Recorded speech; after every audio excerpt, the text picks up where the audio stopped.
I never felt like I truly belonged in my family. That's a hard thing to admit, but I guess that's how it's always been. My name is Amelia, and I've spent most of my life living in the shadow of my older sister, Olivia. Growing up in our small house, it was always obvious who the favorite child was. Olivia could do no wrong in my parents' eyes. Even when she messed up, and trust me, she messed up plenty, Mom and Dad would just smile and say, "That's our Olivia," like her mistakes were somehow charming. Me, I couldn't even breathe wrong without them noticing. "Amelia, sit up straight. Amelia, your grades could be better. Amelia, why can't you be more like your sister?"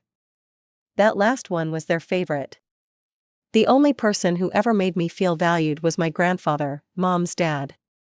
Grandpa Mike was this tough old guy with the softest heart.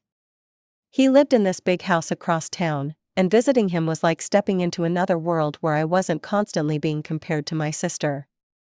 "You remind me so much of your grandmother," he used to tell me, standing in front of this old painting in his living room.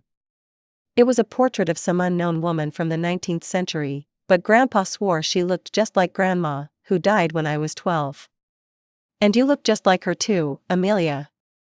You've got that same fire in your eyes." I never saw what he was talking about, but it made me feel special.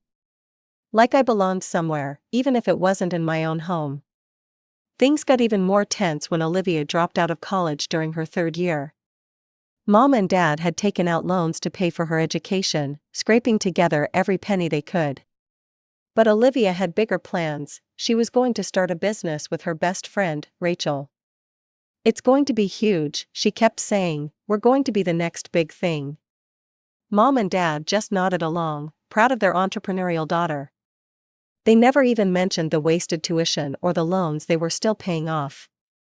When my 18th birthday rolled around, we had a small party at home. Nothing fancy, just family and a few neighbors. I wasn't expecting much, maybe some gift cards or clothes. That's why what happened next completely blindsided me. Grandpa Mike stood up after we cut the cake, tapping his glass with a spoon to get everyone's attention. "I have an announcement to make," he said, his voice carrying across our cramped living room. "Amelia, I've watched you grow up into an incredible young woman. You work hard, you're kind, and you deserve a chance to follow your dreams." He pulled an envelope from his jacket pocket and handed it to me. "I paid for your college tuition in full," he said, "all 4 years, wherever you want to go." I couldn't breathe, the room went completely silent. I opened the envelope with shaking hands, staring at the documents inside, proof that my future was secured. "Grandpa," I started, but I couldn't finish. I just threw my arms around him, tears streaming down my face. That's when Mom cleared her throat. "Dad, can we talk to you for a minute?" Her voice was tight, controlled. "Whatever you have to say, you can say it here," Grandpa replied, his arm still around my shoulders. "This is very generous," Mom said carefully, "but don't you think that money would be better spent helping Olivia with her business? She's really struggling to get things off the ground, and—" "Excuse me?" Grandpa cut her off. "This is my money, and I'll decide where to spend it. Olivia made her choice when she dropped out. Amelia deserves this chance." The look on my parents' faces, I'll never forget it. They were actually angry that I was getting an opportunity. Olivia just glared at me from across the room, her eyes burning with resentment. "Well," Dad finally said, forcing a smile, "this is quite a surprise." The rest of the party was tense, to say the least, but I didn't care. For once in my life, someone had chosen me. Someone had seen me. I applied to colleges out of state, as far from home as I could reasonably go. When August came, I packed my bags and left without looking back. I'd visit Grandpa's house during breaks, but I avoided my parents' home as much as possible. On the rare occasions I did visit, all they could talk about was Olivia's business, how it was just about to take off, how she was making connections, how success was right around the corner. Meanwhile, Olivia never missed an opportunity to mention how unfair it was that Grandpa hadn't given her money for her business. "It's his greed that's keeping me from becoming a big success," she whined over dinner one holiday break. "If I just had a little more capital." I'd just nod and count the hours until I could return to campus. At least there, I felt like I belonged. Everything changed during my third year of college. I was studying for midterms when my phone rang. It was Mom. "Amelia," she said, her voice oddly flat, "your grandfather died this morning. The funeral is on Saturday." I was numb during the entire trip home. Grandpa Mike had been the one constant in my life, the only person who seemed to see me for who I really was. And now he was gone. I managed to get emergency leave from the dean's office and booked the first bus I could. When I arrived at my parents' house, the atmosphere was strange. There was sadness, sure, but also this weird undercurrent of anticipation. My parents hugged me when I walked in, but it felt mechanical, like they were just going through the motions. Mom's eyes were dry. "How are you holding up?" I asked her. After all, she'd just lost her father. "It's hard," she replied, but her voice lacked emotion. "We're handling the arrangements. The funeral is tomorrow, and the reading of the will is scheduled for the day after." At dinner, nobody talked about Grandpa, not about his life, his stories, or what he meant to us. Instead, the conversation kept drifting to his house, his possessions, and what would happen to them now. "It's a big house for just one person," Dad commented. "Such a shame it's been sitting half empty all these years." "Grandpa liked his space," I said defensively. "Sure, but it's just practical thinking," Mom added quickly. "It's worth considering what happens next." The funeral was small and efficient. I cried through most of it, while my family remained composed. A few of Grandpa's old friends spoke, sharing stories that made me smile through my tears. But when I looked over at my family, they seemed detached, like they were just waiting for it to be over. The next day, we all gathered at the notary's office. Mr. Peterson, a thin man with wire-rimmed glasses, greeted us solemnly. "I'm sorry for your loss," he said. "Mike was a good man and a long-time client. He updated his will just last month, actually." That caught everyone's attention. My parents exchanged glances. "Let's begin," Mr. Peterson said, opening a folder. He read through the formal legal language and then got to the distributions. "To my daughter, Susan Wilson, I leave my house and all its contents, except for the items specifically mentioned below." Mom straightened up, a smile threatening to break through her solemn expression. "To my granddaughter, Olivia Wilson, I leave the sum of $50,000, to be used for business development." Olivia's eyes widened. It wasn't a fortune, but it was something.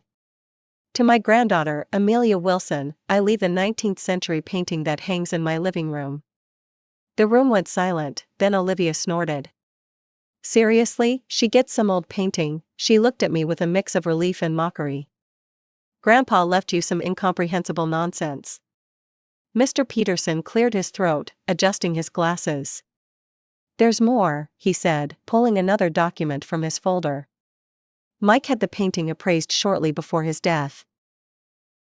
The appraisers estimated its value at approximately $400,000. He handed me the appraisal documents. The room fell deadly silent. I stared at the paper in disbelief.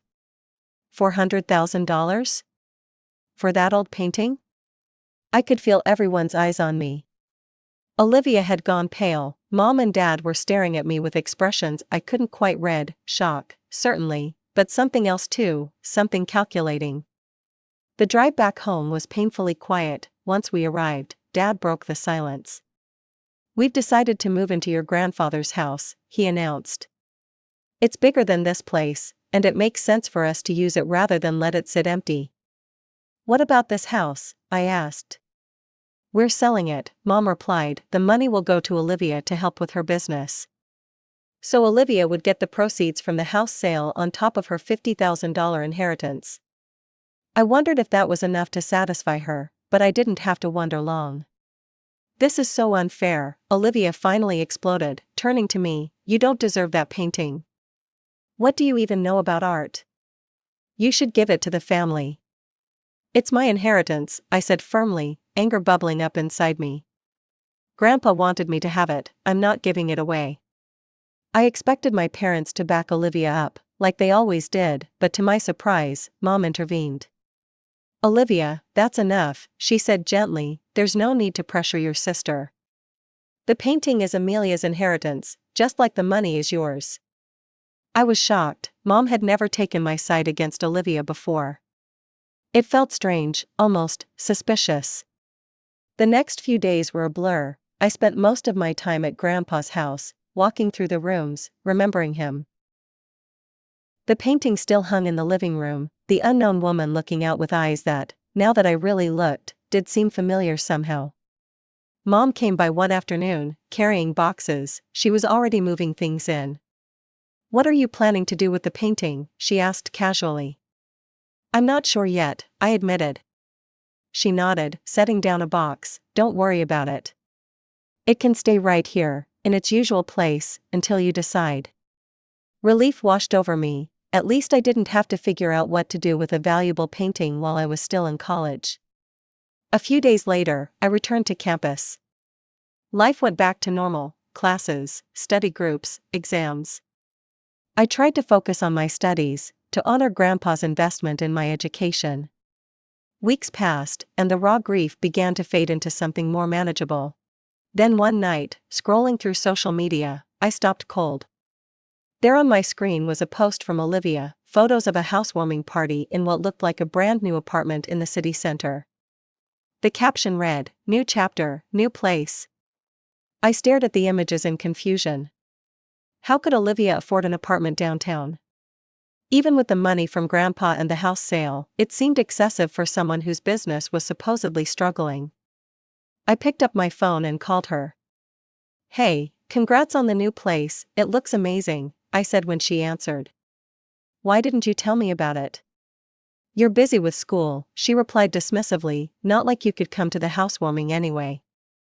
"Still, it's big news. How'd you swing it? Is the business doing that well?" There was a pause. "I've got to go, Amelia, talk later."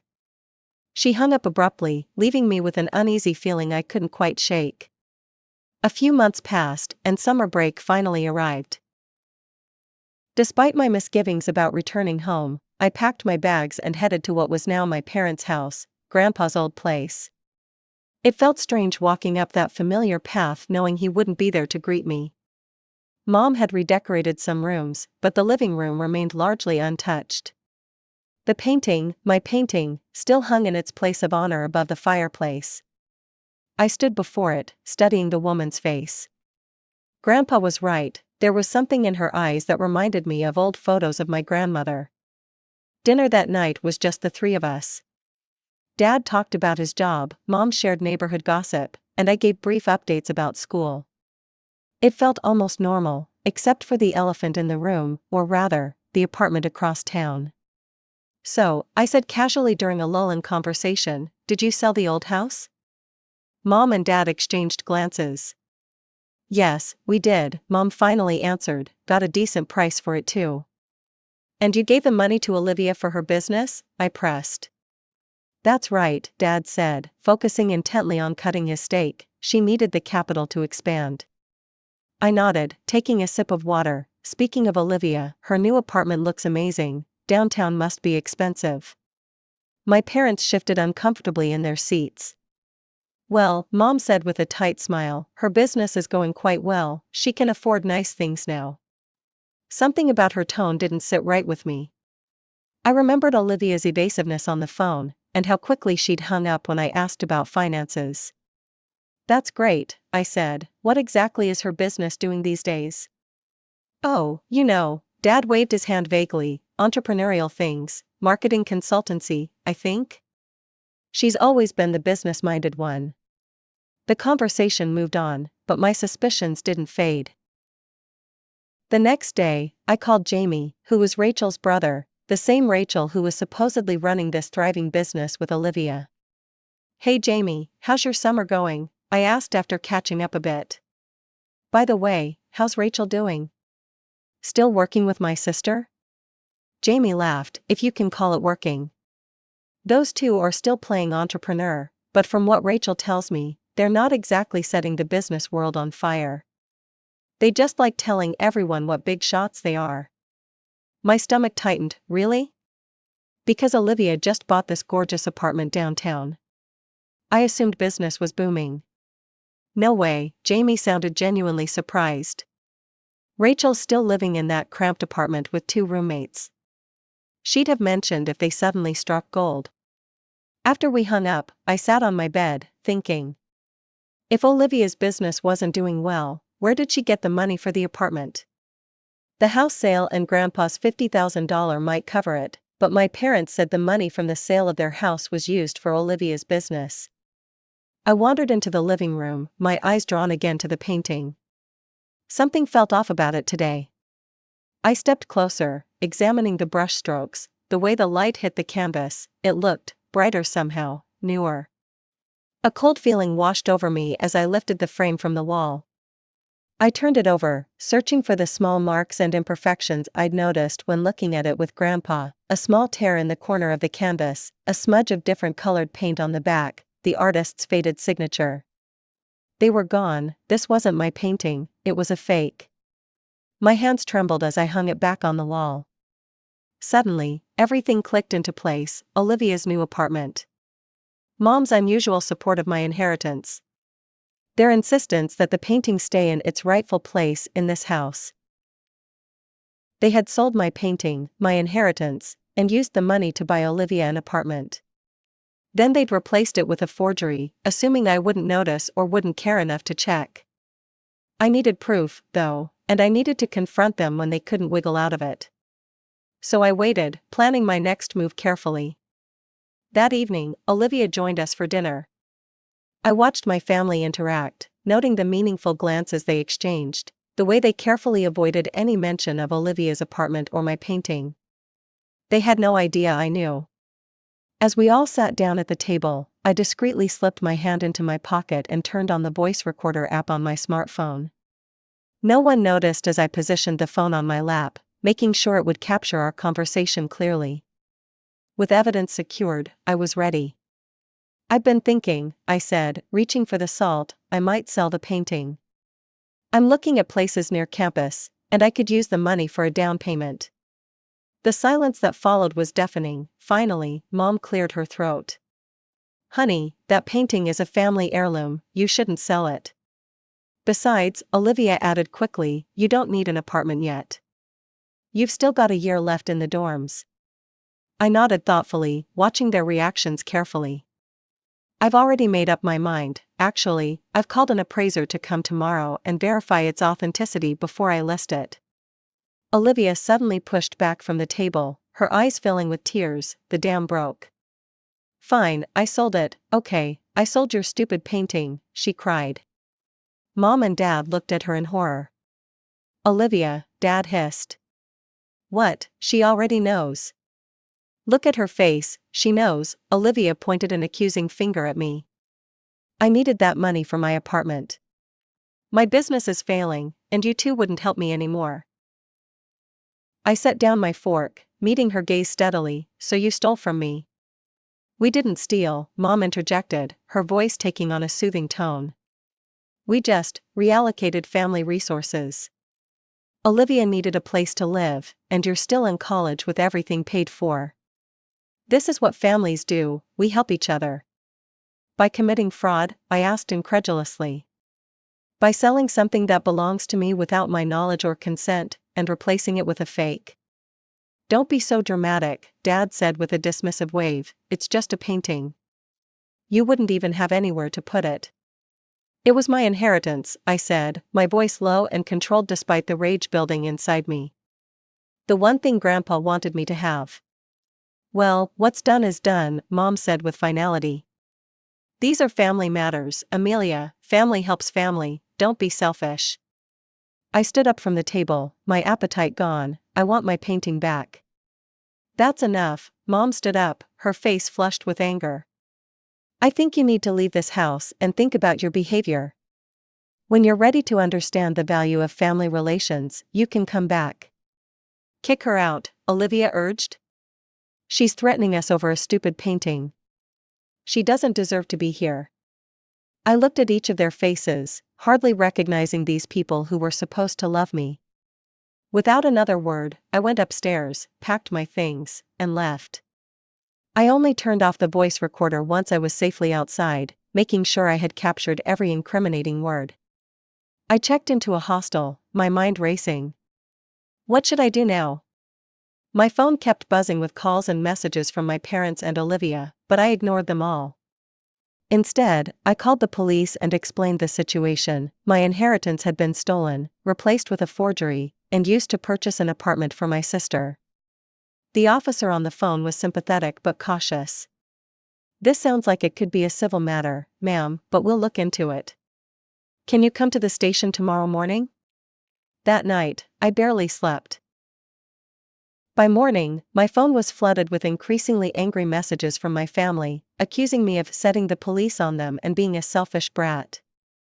Around noon, I received a call from the police station asking me to come in.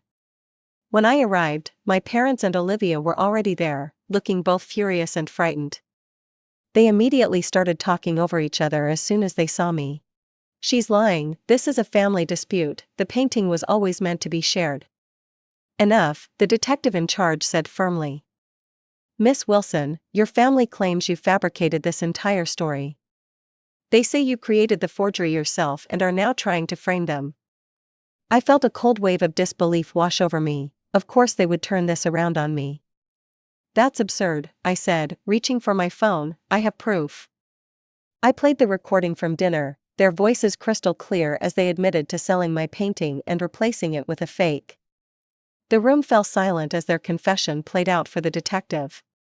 Olivia's face had gone white, Mom was staring at the floor, and Dad couldn't seem to look at anyone. "I also have all the documentation for the painting," I continued, pulling papers from my bag, including the certificate of authenticity and the appraisal documents. "I'm willing to have the painting in their house examined by experts to prove it's a forgery." The detective nodded, taking notes. "This changes things." My parents and sister started pleading with me not to press charges, but I stood firm. "I want to file a formal complaint," I told the detective. "And I want my painting back."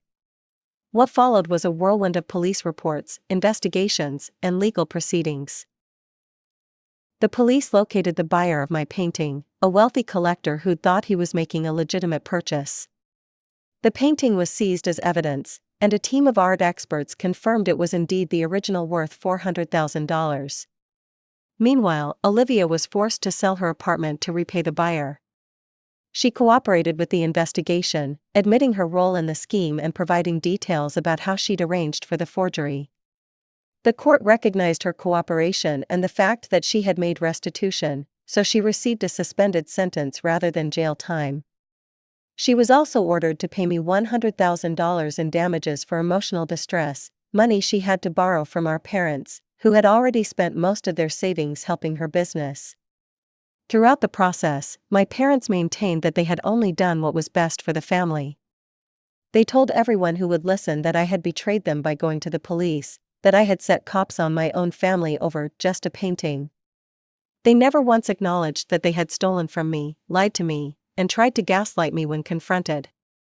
"You're no longer our daughter," Mom told me outside the courthouse after the final hearing. "We don't want to see you again." It hurt, but less than I expected. The truth was, they had never really seen me at all. Once everything was settled, I received my painting back. It was even more beautiful than I remembered, the unknown woman's eyes seeming to hold a new wisdom now. I placed it in a secure bank vault for safekeeping until I could properly care for it myself. That was 6 months ago. I'm in my final year of college now, still focused on getting my degree and honoring Grandpa's faith in me. I haven't spoken to my parents or Olivia since the trial. According to mutual acquaintances, Olivia moved back in with our parents after losing her apartment. They tell people dramatic stories about their ungrateful younger daughter who tore the family apart. After graduation, I plan to find a good job and eventually buy my own place. When I do, I'll hang Grandpa's painting in the most prominent spot, not because of its monetary value, but because it represents the one person who always believed I deserved a fair chance. As for my family, I don't know if we'll ever reconcile. Some wounds cut too deep to heal easily. But I do know that I did the right thing by standing up for myself.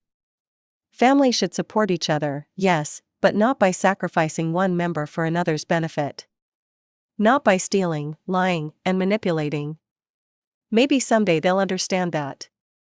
Until then, I'll keep moving forward, building my own life, framing my own future, with or without them. The painting watches over me from its temporary home in the vault, the woman's knowing eyes seeming to say, "Well done."